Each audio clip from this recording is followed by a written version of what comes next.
Good morning. I am letting you in on my early morning gardening, which I'm calling scrappy gardening. Really, that is my style of gardening, is scrappy gardening. I do not follow all the rules. I do my best, and it's a lot of imperfect progress here in my gardening world. So I am going to invite you in to see. I'm up early in the morning because it is hot in Arkansas, and so I'm trying to get up in the morning to do this. So these are my church planters, which I put together. And honestly, they're looking really good right now, but they did not look very good when I started. I actually pulled this Wandering Drew, which is Tradescantia, I think it's called. And I just put this in here because actually this section gets a lot of shade. So I couldn't match them up perfectly, but I'm just loving the sweet potato vine. It's looking so good. What is struggling here? Oh, my little yellow. They're struggling. So I just kept throwing pieces in. I think that's called vinca. This is a vinca vine, I think. Again, I don't memorize all my things, but I just threw some stuff in here, and some things struggled and some things did well. So I'm pretty pleased with this. But I will tell you, it started out not looking so great. And I have to, even though it's supposed to rain today, I have to keep it watered in case the rain doesn't come through, because these sweet potato vines will just get very sad and shrivelly if I don't keep them watered. Okay, keeping it real with transparency here. Traveled recently, and I had some beautiful flowers in that planter, but I thought they wouldn't get enough water, and they actually got overwatered. And I had a little bucket because it's hot here, and my daughter was home watching over things, but they ended up getting too much water because it rained and rained and rained, and they just all died. So this right here, I have a lemongrass to keep the mosquitoes away, which is great. The funny thing is, I bought 2 of those, and one died and the other one lived. You know, I think one was getting, again, too much water. So, you know, there's always the balance of feeding your plants the right nutrients and giving them just the right amount of water and sun, not too much sun. And now here's my other unexpected plant. Anybody know what that is? Okay, it's potatoes. So I had a friend who had some seed potatoes, and she offered them to me, and I happened to have a bucket of dirt waiting here for something, and so I threw them in there with a little mulch on top, and they're doing great. So pretty excited to see if I actually get some potatoes this year. Part of the reason I call this scrappy gardening is because I don't have the energy. My back's been hurting me a little bit, so I haven't been able to get out and do all the things I need to do in the flower bed that I have. I'm about to show you. It is a hot mess, but I love flowers, and I throw things in. I don't always shop early enough to get the flowers that I want, but this year I'm really celebrating that some of my flowers came back. And the thing is, I started with this flower bed and threw some sunflowers in it that I had brought with me from our other house. Well, those sunflowers took over, and I ended up pulling new baby sunflowers out the last 2 years. Like, they're just everywhere. The seeds just took over. And so I've been pulling them out, actually put them, if you look behind me along that white building, next to the trash cans, I put a whole bunch of the sunflowers over there. And so it has been quite a mess, but I'm having fun with it, and I love it. I just want the front to look pretty because it's the church sign, and the back here, I'm just doing my best. So here you go. This is the truth. I'm going to begin up close with these beautiful, beautiful echinacea cone flowers. However, as I pull back, you're going to see that I've got so much weeds. I have a beautiful daylily that's getting choked out a little bit. I have, again, another random sunflower. Again, weeds, weeds, weeds. These are gorgeous cannas. I brought them with me from Missouri, and I even thinned these out, and they are overtaking. So I need to pull up a lot more of them. Here's some more of that lantana that I had in the church planters. that I brought one over here, and it's doing much better over here. They're not doing well up in the planters. I have one random little zinnia that came back from last year. This is what I'm happy about. That came back from last year. So I am about to dig up all the weeds around it. This also came up from last year. Thrilled my heart to no end. This here, this is a dwarf lilac bush. Okay, I've got one little blossom. But what happened was this already blossomed once. It is a multiple blossoming tree, but obviously something's not happy with it. I've got a lot of, I did trim some back, but maybe I didn't trim enough. So I've got a little issues going on with this, but I am giving it a lot of TLC because I planted this in honor and memory of my friend Lorraine. Her and I loved lilacs. She's from Rhode Island. She's been a great friend of mine. Here is the front of the church sign, and I have lovely daylilies that are here, and in the back what came up earlier in the season was my lilies and irises. I believe these are the irises that came up already, and more daylilies and weeds like crazy, y'all. I can't keep up with it. It's just terrible. I've actually asked for some help. And here we go. I don't remember the name of these. I will put it in. But they are gorgeous and multicolor. I just love them when they blossom all the way, when they open up. They're gorgeous. They started out as a few teeny tiny little plants, but they're growing. So it's time to get digging, and I've got this nice little kneeler here. That's what that is.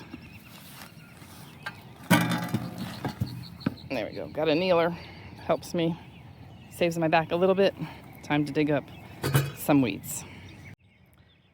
Also, because I know some of my family and friends get defensive of me and ask, why is this your responsibility? Why are you the one that has to do all of this work? Well, to tell you the truth, I'm the one who planted all this. When we got here a couple of years ago, there was nothing in this flower bed, and I just couldn't handle it. I love bees, I love butterflies, I love hummingbirds. I love the pollinators, and so I wanted to have some plants. And honestly, friends of mine in Rhode Island, Carol and Dan, they actually mailed me the iris bulbs, and that was just so beautiful of them to do. I really have to clean that part out where the cannas are, because they are really crowding the irises, but they blossomed earlier in the season, gorgeous, and I'll put some pictures in to show you. So this is my project. That's why it's my responsibility. So I know that there are some people I can ask for help, and I will, because at this point it's gotten out of control. But that is why this is kind of my deal, my project. I started it. I could have kept it simple, and I'm going to show you next how I actually expanded it and made it bigger. Okay, here we are again at the front of the church sign. And if you see, it has these, concrete siding of this area. And if you look here, you can see right here is actually a plastic. I'm trying to put this plastic in because this ended right about at the end of the sign. I expanded it all the way out there because I wanted to add these flowers, the cannas that I brought from Missouri, and the daylilies that I also brought, and then the gifts of the irises that friends sent me. I just needed more room, and so that is why this mess is mine to handle, and I'm trying to expand it. So that's where I'm going to need some people to help with getting this fully put in the ground, and I have it already all around, just haven't finished it yet.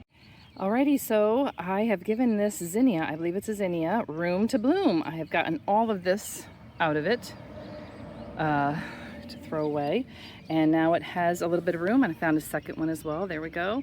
Room to bloom. That's what came to me while I was doing this, and we got to dig up the weeds to give ourselves room to bloom.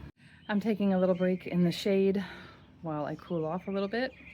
It's not even 8 a.m. and it's already hot as can be, so that's what I'm doing, cooling down right now. But what came to me while I was doing a little bit of that work is how much it is like our life. Digging out the weeds, preventing the weeds if we can prevent them. Okay, so that's where I did not get on it soon enough in the spring. Well, it rains here a lot in the spring. So I think that was one thing, on the good days was like a Sunday and I was dressing for church and didn't have time to get out there. So lots of excuses. I can give excuses. No excuses anymore, doing a little bit at a time, and that's what this reminded me of. This is a lifetime work on the garden of our hearts, garden of my heart. Cleaning out old messes. Sometimes, like some of those flowers I thought were different things, and then as they came up, I was like, oh, well, that's where the milkweed was, but now there's zinnias growing there. So it's interesting how it changes. But what I can say is I've got really great soil out there. There's worms in there. Things grow really well, as you can tell. So starting with good soil, and sometimes in our hearts, our soil has, been poisoned, and we need to fertilize, and we need to improve the soil of our heart. Okay, and our mind, our thinking. There's so much toxic stuff can get into our mind and thinking. I had sweat getting in my eyes. So toxic thoughts, toxic thinking, negative thinking can really mess with our minds, and that is part of the soil of our heart. So I encourage you to tend that. Sunshine, we all need, plants need sunshine, so I definitely have a lot out there, but they also need water. And so we need to have the right recipe of things in order to have things grow well and healthy. And sometimes thin things out. Okay, I am somebody who loves people. I love friends. I could have friends on top of friends on top of friends. But what happens is if my life gets crowded out by commitments that I make to everyone, then things don't grow well in my heart and in my life, just like the garden. Those cannas that are there that are just overgrowing and beautiful, but guess what? I can share them with others. I have already taken them to a plant swap once, which was 2 years ago, and I can't believe how quickly they have come back. So, and I heard that, some plants that are gorgeous can be invasive and can take over, but the blessing of that is there is a place for those. Sometimes a fence row is great and they can just grow and just bring beauty. So I'm happy soon to share a bunch of those and pull them up at the right time in the right season to pull them up and to thin them out. Looking forward to doing that. So I will keep you up on the playlist of Scrappy Gardening, and I hope I have not offended those master gardener friends that I have out there, because I know some people will look at this and be like, I can't even handle looking at that garden or that flower bed. But it has been a process for me of imperfect progress and also just joy, because anytime I see a butterfly or a bunch of honeybees or some bumblebees or some hummingbirds come around and enjoy those flowers, then my heart is happy. So that's what the bottom line is. And I want it to look pretty, obviously, for the church. So that's why I really do focus on the front first, so that it doesn't look scrappy from the front. But again, as I said before, I am the one who extended it and added things, so now I got to keep up with it. All right, God bless. Thanks for coming and visiting my channel. I appreciate everybody who is checking out my videos, and I hope that you will like and comment and subscribe and all those fun YouTube-y things. And don't forget, perfect is overrated, but progress is where it's at. I'm trusting that truth right now.